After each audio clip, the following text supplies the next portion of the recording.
Hi hello welcome to my channel. ಯಾರೆಲ್ಲ ಭಾಗ 1ರಿಂದ ಭಾಗ 13ರ ತನಕ ನೋಡಿಲ್ಲ, ಈ ಕೂಡಲೇ ನೋಡಿ, ತುಂಬ ಇಂಟ್ರೆಸ್ಟಿಂಗ್ ಆಗಿದೆ. ನಿನ್ನ ಪ್ರೀತಿಗೆ ಮನಸೋತೆ ಭಾಗ 14. ಪ್ರೀತಮ್ಗೆ ರಾತ್ರಿ ಪೂರ್ತಿ ಕೆಟ್ಟ ಕನಸು. ಎಷ್ಟೋ ಬಾರಿ ಬೆಚ್ಚಿದ.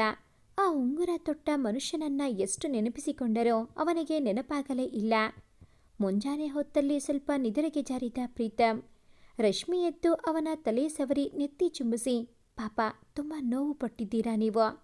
ಪ್ರೀತಮ್, ನಿನ್ನ ನೋವಿಗೆ ಕಾರಣರಾದವರನ್ನ ಸುಮ್ಮನೆ ಬಿಡೋದಿಲ್ಲ ನಾನು ಎಂದೇಳಿ ಅಲ್ಲಿಂದ ಹೊರಟಳ. ರಶ್ಮಿ ಸ್ನಾನ ಮುಗಿಸಿ ತಿಂಡಿ ರೆಡಿ ಮಾಡಿದಳು. ಅಷ್ಟರಲ್ಲೇ ಪ್ರೀತಮ್ ಆಫೀಸ್ಗೆ ಹೋಗಲು ರೆಡಿಯಾಗಿ ಬಂದಿದ್ದ. ಪ್ರೀತಮ್, ನೀವು ಇಷ್ಟು ಬೇಗ ಇಲ್ಲಿಗೆ ಹೊರಟಿದ್ದೀರಾ? ರಶ್ಮಿ ಪ್ರಶ್ನಿಸಿದಳು. ಈ ನನ್ನ ಮುಂಗೋಪಿ ಹೆಂಡತಿನ ಪುಸಲಾಯಿಸುವುದಕ್ಕೆ ನಾನು ಆಫೀಸ್ಗೆ ಕಾಲಿಡದೆ ತಿಂಗಳಾಯಿತು. ಅದಕ್ಕೆ ಇವತ್ತೋಗಿ ಪೆಂಡಿಂಗ್ ವರ್ಕ್ ಮುಗಿಸಬೇಕು. ಪ್ರೀತಮ್, ಆ ಮುಂಗೋಪ ಬಂದಿದ್ದು ನಿಮ್ಮಿಂದಾನೆ, ನೆನಪಿರಲಿ. ಮಾತಿಗೆ ತಿರುಗೇಟು ನೀಡಿದಳು. ಕ್ಷಮಿಸಿ ಮಹಾರಾಣಿಯವರೇ, ನೀವು ದಯಮಾಡಿ ನನಗೆ ಉಪಹಾರ ಬಡಿಸಿದರೆ ನಾನು ತಿಂದು ಆಫೀಸ್ಗೆ ಹೊರಡುವೆ, ನಾಟಕೀಯವಾಗಿ ನುಡಿದ. ರಶ್ಮಿ ಮುಗಳ್ನಗುತ್ತಾ ತಿಂಡಿ ಬಡಿಸಿದಳು. ಪ್ರೀತಮ್ ಆಫೀಸ್ ಕಡೆಗೆ ಪಯಣ ಬೆಳೆಸಿದ. ಪ್ರೀತಮ್ ಆಫೀಸ್ಗೆ ಕಾಲಿಟ್ಟಾಗ ಅವನಿಗೆ ಮೆಲ್ಲನೆ ಬದಲಾವಣೆಯ ವಾಸನೆ ಸೋಕಿತು. ಅವನ PA ನರೇಂದ್ರನ ಕರೆದು, ನರೇಂದ್ರ, ಇಷ್ಟು ದಿನದ್ದು ಪೆಂಡಿಂಗ್ ಫೈಲ್ಸ್ನೆಲ್ಲ ತಂದಿಡಿ. ಓಕೆ ಸರ್ ಎಂದೇಳಿ ಎಲ್ಲ ಫೈಲ್ಸ್ ಅವನ ಮುಂದಿಟ್ಟ. ಅದರಲ್ಲಿ ಒಂದು ಫೈಲ್ ನೋಡುತ್ತಾ, ಯಾರಿದು ಈ ಡೇಟಾ ರೆಡಿ ಮಾಡಿದ್ದು? ಸರ್, ಅದು ನಮ್ಮ ಆಫೀಸ್ಗೆ ಹೊಸದಾಗಿ ಅಕೌಂಟ್ ಸೆಕ್ರೆಟರಿ ಪೋಸ್ಟಿಗೆ ಜಾಯಿನ್ ಆಗಿದ್ದಾರೆ. ಮಿಸ್ ಪ್ರೀತಿ ಅವರು ಈ ಡೇಟಾ ರೆಡಿ ಮಾಡಿದ್ದು. ವಾಟ್? ನನ್ನ ಪರ್ಮಿಷನ್ ಇಲ್ಲದೆ ನೀವು ಹೀಗೆ ಜಾಯಿನ್ ಮಾಡಿದ್ರಿ? ಯಾರು ಹೇಳಿದ್ದು? ಸರ್, ವಾಯು ಸರ್ ಅಪಾಯಿಂಟ್ ಮಾಡಿಕೊಂಡರು. ಅಷ್ಟೇ ಅಲ್ಲ, ಟೋಟಲಿ 3 ಜನರನ್ನ ಅಪಾಯಿಂಟ್ ಮಾಡಿಕೊಂಡಿದ್ದಾರೆ. ವಾಯುಗೆ ಕಾಲ್ ಮಾಡಿ ಇಮಿಡಿಯೇಟ್ ಆಫೀಸ್ಗೆ ಬರೋದಕ್ಕೆ ಹೇಳಿ. ಹಾಗೆ ಈ ಇಯರ್ನಲ್ಲಿ ಆಗಿರೋ ಎಲ್ಲ ಲಾಸ್ ಪ್ರಾಫಿಟ್ ಟ್ರಾನ್ಸಾಕ್ಷನ್ ಈಗಲೇ ನನಗೆ ಬೇಕು. ಹೆಡ್ ಆಫ್ ಅಕೌಂಟೆಂಟ್ ನೇಹಾನ ಕರೀರಿ. ನೇಹಾ, ಇಷ್ಟು ವರ್ಷದಿಂದ ನಮ್ಮ ಕಂಪನಿಯಲ್ಲಿ ಅಕೌಂಟೆಂಟ್ ಆಗಿ ವರ್ಕ್ ಮಾಡ್ತಿದ್ದೀರಾ. ಫಾರ್ ದಿ ಫಸ್ಟ್ ಟೈಮ್ ನಿಮ್ಮ ಕ್ಯಾಲ್ಕುಲೇಷನ್ ವೇರಿ ಆಗ್ತಿದೆ. ನೋಡಿಲಿ, 30 ಲಕ್ಷ ಡಿಫ್ರೆನ್ಸ್ ಬರ್ತಿದೆ. How it is possible? Speak up. Sir, ನನಗೂ ಗೊತ್ತಾಗ್ತಿಲ್ಲ. ನಾನು ಸರಿಯಾಗಿ ಮಾಡಿದೆ, ಬಟ್ ಹೀಗೆ ಒಂದು ತಿಳಿಯುತ್ತಿಲ್ಲ. ಪ್ರೀತಮ್ಗೆ ತಲೆ ಕೆಟ್ಟಿತ್ತು. ಒಂದರ ಮೇಲೆ ಒಂದು ಆಘಾತ. ಅಲ್ಲಿ ಇರೋ ಇನ್ನೊಂದು ಫೈಲ್ ಎತ್ತುಕೊಂಡವನೇ ಫುಲ್ ಶಾಕ್. ಆ ಫೈಲ್ನ ಟೇಬಲ್ ಮೇಲೆ ಬಡಿದ. ಆಗ Neha, sir, what happen? Neha, ಆ ದುರ್ಗಾ ಸೊಲ್ಯೂಷನ್ ಕಂಪನಿ ಜೊತೆ 10 crore ಡೀಲ್ ಫೈಲ್. ಇದು ನಮ್ಮ ಕಂಪನಿಗೆ. ಏನಾಗುತ್ತಿದೆ? ಆ ದುರ್ಗಾ ಕಂಪನಿ ಪಕ್ಕಾ ಲೋ ಕ್ಲಾಸ್ ಪ್ರಾಡಕ್ಟ್ ಸೇಲ್ ಮಾಡೋ ಕಂಪನಿ. ಆ ಕಂಪನಿ ಪ್ರಾಡಕ್ಟ್ಗೆ 10 crore. What the hell is going on? Damn it, without my permission ಆ ಡೀಲ್ ಕೊಟ್ಟಿದ್ದು ಯಾರು? ಸರ್, ನೀವಿಲ್ಲದೆ ಇರೋ ಟೈಮಲ್ಲಿ ವಾಯು ಸರ್ ತುಂಬ ಚೇಂಜಸ್ ತಂದಿದ್ದಾರೆ. ನಾವು ಇದುವರೆಗೂ ನೋಡದೇ ಇರೋ ವ್ಯಕ್ತಿಗಳೆಲ್ಲ ಮೀಟಿಂಗ್ಗೆ ಬರ್ತಿದ್ದಾರೆ. ವೀಕ್ಲಿ ಒನ್ಸ್ ಮೀಟಿಂಗ್ ಮಾಡ್ತಾರೆ. ಹಾಗೆ ಅಕೌಂಟ್ ಸೆಕ್ಷನ್ ಕೂಡ ಅವರೇ ಯೂಸ್ ಮಾಡ್ತಾರೆ. ಅಮೌಂಟ್ ಎಲ್ಲಿ ಹೋಗ್ತದೆ ಒಂದು ಗೊತ್ತಾಗಲ್ಲ ಸರ್. ನೀವು ಆ ಮೀಟಿಂಗೆಲ್ಲ ಬಂದಿರೋ ವ್ಯಕ್ತಿಗಳು ಯಾರೆಂದು ಹೇಳುತ್ತೀರಾ? ಸರ್, ನನಗೆ ಅಷ್ಟೊಂದು ಗೊತ್ತಿಲ್ಲ. CCTV ಫುಟೇಜ್ನಲ್ಲಿ ನೋಡೋಣ ಬನ್ನಿ ಎಂದು ಅವನನ್ನು ಕರೆದೊಯ್ದಳು. ಮಹತ್ವದ ಸತ್ಯ ಹೊರಬೀಳುವ ಸಮಯ. ವಾಯು ಮುಖವಾಡ ಕಳಚುವ ಸಮಯ. ಶಿಲ್ಪಾರವರು ರಶ್ಮಿಳಿಗೆ ಕರೆ ಮಾಡಿ, ರಶ್ಮಿ, ನಾಳೆ ನಮ್ಮನೆಗೆ ಬಾ ಕಂದ. ಯಾಕಮ್ಮ, ಏನಾದರೂ ಸಮಸ್ಯೆನಾ? ಇಲ್ಲ ಕಂದ, ಹಾಗೇನಿಲ್ಲ. ನಾಳೆ ನಾವೆಲ್ಲ ಮೌನಿಷ್ಯ ಮನೆಗೆ ಹೋಗ್ತಿದ್ದೀವಿ. ಹೆಣ್ಣು ನೋಡೋ ಶಾಸ್ತ್ರ ಇಟ್ಕೊಂಡಿದ್ದೀವಿ. ನೀನು ಪ್ರೀತಮ್ ಇಬ್ಬರೂ ಬನ್ನಿ. ಸರಿ ಅಮ್ಮ, ಬರ್ತೀವಿ ಎಂದೇಳಿ ಕರೆ ತುಂಡರಿಸಿದಳು. ವಾಯು, ನನ್ನ ಮಗಳನ್ನ ಅಷ್ಟೊಂದು ಪ್ರೀತಿಸುತ್ತೀಯಾ? ಪೂರ್ವಿಕಾ ತಂದೆ ಪ್ರಶ್ನೆಗೆ ಕೇವಲ ತಲೆಯಾಡಿಸಿದ ವಾಯು. ನೀನ್ ಮಾಡಿರೋ ಪಾಪದ ಕೆಲಸದಿಂದ ನನ್ನ ಮಗಳಿಗೆ ಈ ಶಿಕ್ಷೆ, ಕಟುವಾಗಿ ನುಡಿದರು. ಅಂಕಲ್, ಈ ನಿಮ್ಮ ಮಾತಿನ ಅರ್ಥ? ನೀನು ನಿಮ್ಮ ಅಪ್ಪ ಎಂಥ ನೀಚರೋ, ನೀವು ಮಾಡಿರೋ ಮೋಸ, ಕೊಲೆ, ಸುಲಿಗೆ ಎಲ್ಲ ತಿಳಿದಿದೆ ನನಗೆ. ನಿಮ್ಮ ತಂದೆ ಬಗ್ಗೆ ತಿಳಿದೆ. ನನ್ನ ಮಗಳನ್ನು ನಿನ್ನಿಂದ ದೂರ ಇಟ್ಟೆ. ಈಗ ನೀನು ಅದೇ ದಾರಿ ಹಿಡಿದಿದ್ದೀಯ. ತಂದೆಗೆ ತಕ್ಕ ಮಗ ಅಂತ ತೋರಿಸಿಬಿಟ್ಟೆ ನೀನು ಎಂದು ಕೋಪದಿಂದ ನುಡಿದರು. ಅಂಕಲ್, ನಿಮಗೆ ನನ್ನ ತಂದೆ ಬಗ್ಗೆ ಹೇಗೆ ಗೊತ್ತು? ನಾನು ಸುಹಾನ್, ನಿಮ್ಮ ತಂದೆ ಕಾಲದಲ್ಲಿ ಫೇಮಸ್ ಡಿಟೆಕ್ಟಿವ್ ಆಫೀಸರ್. ಆಗ ನನ್ನ ಸ್ನೇಹಿತ ಮುನಿರಾಜು ಜೊತೆ ಸೇರಿ ನಿನ್ನ ತಂದೆ ಮಾಡಿರೋ ಕೊಲೆಯನ್ನ ಪತ್ತೆ ಹಚ್ಚಿದ್ದೆ. ಇನ್ನೇನು ಆ ಸಾಕ್ಷಿಯಿಂದ ನಿನ್ನ ತಂದೆಗೆ ಶಿಕ್ಷೆ ಆಗುತ್ತೆ ಎನ್ನುವಾಗಲೇ ನಿನ್ನ ತಂದೆ ನನ್ನ ಹೆಂಡತಿ ಮಕ್ಕಳ ತಲೆಗೆ ಗನ್ನಿಟ್ಟು, ನೀನು ಈ ಕೇಸ್ನಿಂದ ಹಿಂದೆ ಸರಿಯಿಲ್ಲ, ನಿನ್ನ ಇಡೀ ಫ್ಯಾಮಿಲಿ ಹೆಡವಾಗುತ್ತಾರೆ ಎಂದು ಹೆದರಿಸಿದ. ನನ್ನ ಕುಟುಂಬಕ್ಕಾಗಿ ನಾನು ದುಡಿಯುತ್ತಿರುವುದು. ನನ್ನ ಕುಟುಂಬವೇ ಹೆಣವಾದರೆ ನಾನೇನು ಮಾಡಲಿ ಎಂದು ಆ ಕೇಸ್ನಿಂದ ಹಿಂದೆ ಸರಿದೆ. ನಿನ್ನ ತಂದೆ ಭಾರಿ ಬುದ್ಧಿವಂತ. ಅವನು ಪಾಪ ನನ್ನ ಸ್ನೇಹಿತನ ಕೂಡ ಬಿಡಲಿಲ್ಲ. ಇನ್ನೇನು ಆ ಸಾಕ್ಷಿಯಿಂದ ನಿನ್ನ ತಂದೆಗೆ ಶಿಕ್ಷೆ ಆಗಲು ಕೇವಲ ಗಂಟೆಗಳು ಇರುವಾಗ ನನ್ನ ಸ್ನೇಹಿತನ ಕುಟುಂಬವನ್ನೇ ಕೊಲೆಗೈದು ಆತ್ಮಹತ್ಯೆವೆಂದು ಬಿಂಬಿಸಿದ. ಅವನ ಉಳಿವಿಗೆ ಎಷ್ಟೋ ಮುಕ್ತ ಜೀವಿಗಳನ್ನು ಬಲಿ ಹಾಕಿಸಿದ್ದಾನೆ. ಮಕ್ಕಳನ್ನು ಅನಾಥವನ್ನಾಗಿ ಮಾಡಿದ್ದಾನೆ. ನೀಚ ನಿನ್ನ ತಂದೆ. ಇವರ ಮಾತನ್ನು ಕೇಳಿದ ವಾಯುಗೆ ನನ್ನ ತಂದೆ ಇಷ್ಟೊಂದು ಕ್ರೂರನ? ಸತ್ಯದ ಅರಿವು ಅವನಿಗೆ ಆಗಿತ್ತು. ನನ್ನ ತಂದೆ ನನ್ನಿಂದ ಮುಚ್ಚಿಟ್ಟಿದ್ದು ಇದನ್ನೇ. ನನ್ನ ಮಗಳು ನಿನ್ನ ಪ್ರೀತಿಸುತ್ತಿದ್ದೇನೆ ಅಂತ ಹೇಳಿದಾಗ, ನಿನ್ನ ಬಗ್ಗೆ ಎಲ್ಲ ಇನ್ಫಾರ್ಮೇಷನ್ ಕಲೆಕ್ಟ್ ಮಾಡಿದಾಗ ನನಗೆ ತಿಳಿಯಿತು ನೀನು ಸದಾನಂದರಾಜ್ ಮಗನೆಂದು. ಅದಕ್ಕೆ ನನ್ನ ಮಗಳನ್ನು ಹೆದರಿಸಿ ಬೆದರಿಸಿ ನಿನ್ನಿಂದ ಬೇರೆ ಪಡಿಸಿದೆ. ಈಗ ನಿನಗೆ ಇಲ್ಲಿ ಕರೆಸಿಕೊಂಡಿರೋ ಉದ್ದೇಶ ಏನು ನಿನಗೆ ಗೊತ್ತಾ? ಏನಂಕಲ್, ನಿನಗೆ ನನ್ನ ಮಗಳು ಬೇಕಾ? ಅವಳನ್ನೇ ಮದುವೆ ಆಗುತ್ತೀಯಾ? ಹೌದು ಅಂಕಲ್, ಇಷ್ಟು ದಿನ ಪೂರ್ವಿಕಾ ನೆನಪಲ್ಲೇ ಇದ್ದೇನೆ. ಈಗ ಮತ್ತೆ ಪೂರ್ವಿಕಾ ನನ್ನ ಜೀವನಕ್ಕೆ ಬರುತ್ತಾಳೆ ಅಂದರೆ ಅದನ್ನು ಬಿಡುವ ಮನಸ್ಸು ನನ್ನದಲ್ಲ. ಹಾಗಾದರೆ ನಿನಗೆ ನನ್ನ ಮಗಳ ಮೇಲೆ ಪ್ರೀತಿ ಗೌರವ ಇದ್ದರೆ ಅವಳು ನಿನಗೆ ಬೇಕೆಂದರೆ ನೀನು ನಾನು ಹೇಳಿದ ಹಾಗೆ ಮಾಡಬೇಕು. ಏನಂಕಲ್, ನಾನೇನು ಮಾಡಬೇಕು ಹೇಳಿ? ಪ್ರೀತಿಗೋಸ್ಕರ ನಾನೇನು ಮಾಡಲು ಸಿದ್ಧನಿದ್ದೇನೆ. ಈ 5 ವರ್ಷದಲ್ಲಿ ನಾನೆಷ್ಟು ಕೊರಗಿದ್ದೀನಿ ನನಗೆ ಮಾತ್ರವೇ ಗೊತ್ತು. ಎಲ್ಲರನ್ನೂ ಭಯ ಬೀಳಿಸಿ ಕುತಂತ್ರ, ಸುಲಿಗೆ, ಸಂಚು, ಅಹಂಕಾರ ಇದೇ ಆಭರಣವಾಗಿ ತೊಟ್ಟು ಮೆರೆದಿದ್ದ ವಾಯು ಇಂದು ಎಲ್ಲವನ್ನೂ ಕಳಚಿದ. ಪ್ರೀತಿ ಎಂಥವರನ್ನಾದರೂ ಬದಲಾಯಿಸುತ್ತದೆ. ಈಗ ಪ್ರೀತಿಯ ಭಿಕ್ಷೆ ಬೇಡುತ್ತಿದ್ದಾನೆ. ನಿನ್ನ ಕುಟುಂಬದವರು ಶುರು ಮಾಡಿದ ದ್ವೇಷವೆಂಬ ಕಿಡಿನ ನೀನು ಹೊತ್ತು ಉರಿಸುತ್ತಿದ್ದೀಯ. ಮುಂದೆ ಅದು ನಿಮ್ಮನ್ನೇ ಸುಡುತ್ತದೆ ಎಂಬುವುದು ಮರಿಬೇಡ ವಾಯು. ನೀನು ಆ ಪ್ರೀತಮ್ಗೆ ಮಾಡಿರೋ ಮೋಸ, ಕೊಲೆ ಪ್ರಯತ್ನ ನನಗೆಲ್ಲ ತಿಳಿದಿದೆ. ವಾಯು, ನೀನು ಇಂಥವನು ಎಂದು ತಿಳಿದರೆ ಪೂರ್ವಿಕಾ ಅವಳ ಕೊನೆ ಉಸಿರು ಇರುವವರೆಗೂ ನಿನ್ನ ದ್ವೇಷಿಸುತ್ತಾಳೆ. ಅದಕ್ಕೆ ನಿನಗೆ ನನ್ನ ಮಗಳನ್ನು ಪಡೆಯಲು ಇದು ಕೊನೆ ಅವಕಾಶ. ನೀನು ನಿನ್ನ ತಂದೆ ಮಾಡಿದ ಎಲ್ಲ ಮೋಸವನ್ನು ಸರಿ ಮಾಡಬೇಕು. ನಿನ್ನ ತಂದೆಗೆ ನಿನ್ನ ಕೈಯಿಂದಾನೇ ಶಿಕ್ಷೆಯಾಗಬೇಕು. ನೀನು ಮಾಡಿದ ಅನ್ಯಾಯ, ಅಕ್ರಮ ನೀನೇ ನಿನ್ನ ಕೈಯಾರೆ ಸರಿ ಮಾಡಬೇಕು. ಅದು ಹೇಗೆ ಅಂತ ನನಗೆ ಗೊತ್ತಿಲ್ಲ. ನನ್ನ ಮಗಳು ಬೇಕೆಂದರೆ ನೀನು ಈ ಕೆಲಸ ಮಾಡಲೇಬೇಕು. ಹೊರಡು ಇಲ್ಲಿಂದ. ಈ ಕೆಲಸ ಪೂರ್ತಿಯಾದರೆ ಮಾತ್ರ ನೀನು ನನ್ನ ಮಗಳನ್ನು ನೋಡಲು ಬಾ. ಇಲ್ಲ, ಇದೇ ನಿನ್ನ ನಮ್ಮ ಕೊನೆ ಭೇಟಿ. ವಾಯು ಒಪ್ಪುತ್ತಾನಾ? ಪ್ರೀತಮ್ ಸಿಸಿಟಿವಿಯನ್ನು ಸರಿಯಾಗಿ ವೀಕ್ಷಿಸಿದ.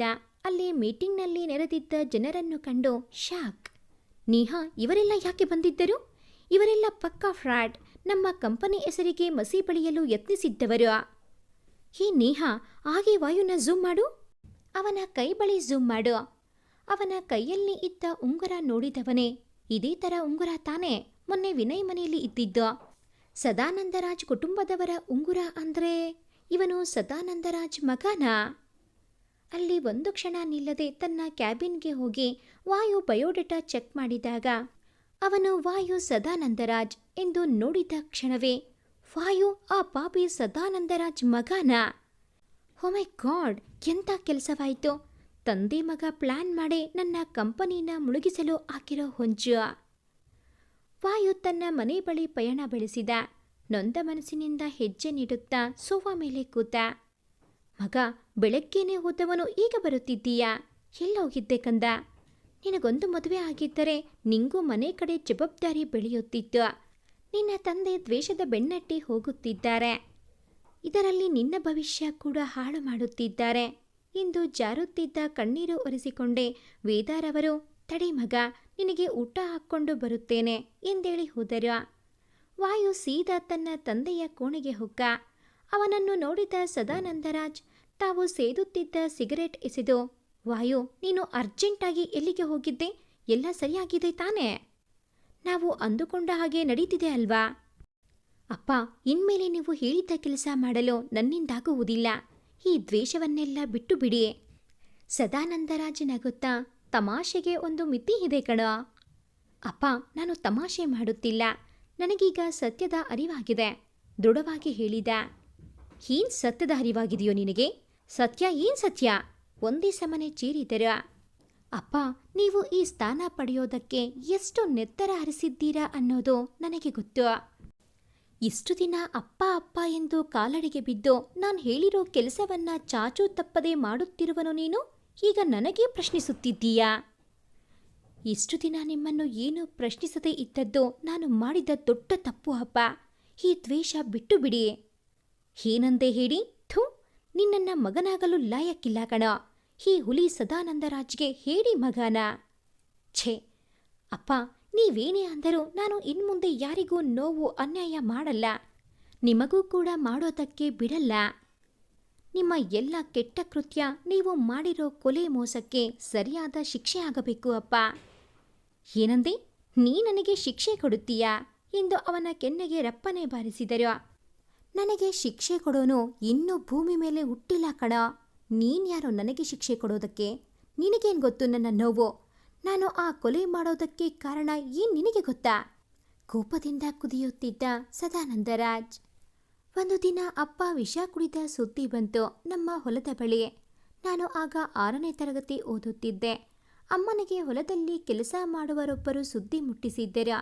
ಅಮ್ಮ ಅಳುತ್ತಾ ನನ್ನ ತಂಗಿನ ಮನೆಯಲ್ಲೇ ಬಿಟ್ಟು ನನ್ನ ಕರೆದುಕೊಂಡು ಹೋದರು.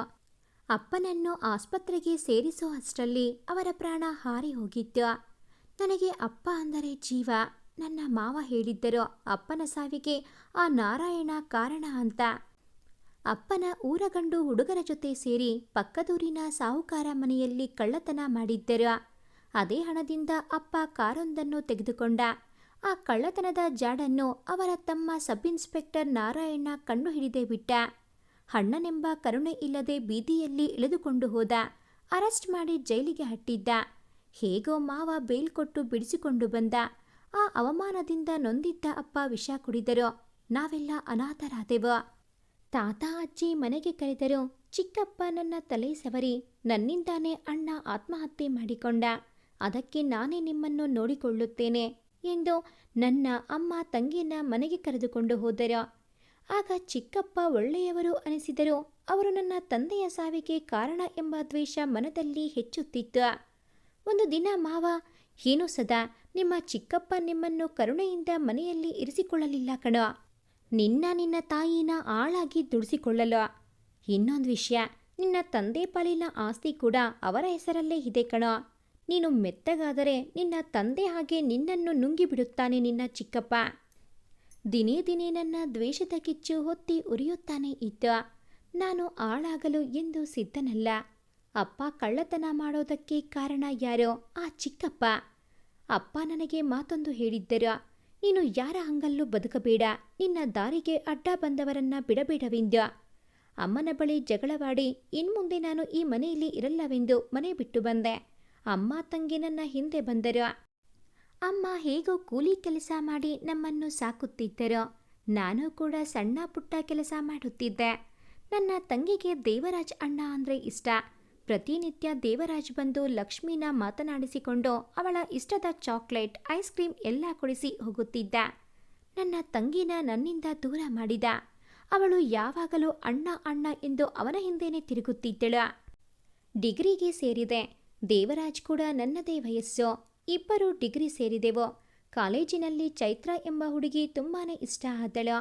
ಇನ್ನೇನು ನನ್ನ ಪ್ರೀತಿನ ಹೇಳಬೇಕು ಅನ್ನುವಷ್ಟರಲ್ಲಿ ಆ ದೇವರಾಜ್ ಬಲೆಗೆ ಅವಳು ಬಿದ್ದಿದ್ದಳು. ನನ್ನಿಂದ ಹಂತ ಹಂತವಾಗಿ ಪ್ರತಿಯೊಂದು ಕಿತ್ತಿಕೊಳ್ಳಲು ತಂದೆ ಮಗ ತಯಾರಾಗೇ ನಿಲ್ಲುತ್ತಾರೆ. ಬಾಲ್ಯದಲ್ಲಿ ಅಪ್ಪನ ಕಳೆದುಕೊಂಡೆ. ನಂತರ ತಂಗಿಯ ಪ್ರೀತಿ, ಜೀವಕ್ಕಿಂತ ಹೆಚ್ಚಾಗಿ ಪ್ರೀತಿಸಿರುವ ಚೈತ್ರ. ನನ್ನಿಂದ ಮುಂದೆ ಇದನ್ನು ಸಹಿಸೋದು ಅಸಾಧ್ಯ ಅನಿಸಿತು. ಹೇಗೋ ಡಿಗ್ರಿ ಮುಗಿಸಿ ಕೆಲಸ ಹುಡುಕಿಕೊಂಡೆ. ಆಗ ಅಮ್ಮ ಹಾವು ಕಚ್ಚಿ ಸಾವನ್ನಪ್ಪಿದರು. ಚಿಕ್ಕಪ್ಪ ಮುಂದೆ ನಿಂತು ಎಲ್ಲ ಕಾರ್ಯ ಮುಗಿಸಿದರು. ತಂಗಿನ ಅವರ ಜೊತೆಗೆ ಕರೆದುಕೊಂಡು ಹೋದರು. ನನ್ನನ್ನು ಒಂಟಿ ಮಾಡಿದರು. ಮನೆ ಪಕ್ಕದಲ್ಲೇ ವೇದ, ನಿನ್ನ ತಾಯಿ, ನನ್ನ ಪ್ರೀತಿಸುತ್ತಿದ್ದಳು. ಅವಳು ತನ್ನ ಪ್ರೀತಿನ ಹೇಳಿಕೊಂಡಳು. ಒಂಟಿಯಾಗಿದ್ದ ನನ್ನ ಬಾಳಿಗೆ ಬೆಳಕಾಗಿ ಬಂದಳು. ಹೇಗೋ ಖುಷಿಯಾಗಿದ್ದೆ. ನೀನು ಹುಟ್ಟಿದೆ. ಆದರೂ ತಂಗಿಯ ನೆನಪು ಕಾಡುತ್ತಿತ್ತು. ಅವರ ಮನೆಗೆ ಕಾಲಿಡಲು ನಾನು ತಯಾರಿಲ್ಲ. ಅವಳು ಅಣ್ಣನೆಂಬ ಮಮಕಾರದಿಂದ ನನ್ನ ನೋಡಲು ಬಂದಿಲ್ಲ. ಇದಾಗಿ 1 ವರ್ಷಕ್ಕೆ ದೇವರಾಜ್ ಚೈತ್ರ ಮದುವೆಯಾಯಿತು. ಹಾಗೆ ನಾರಾಯಣ ಕೂಡ ರಿಟೈರ್ಡ್ ಆದರು.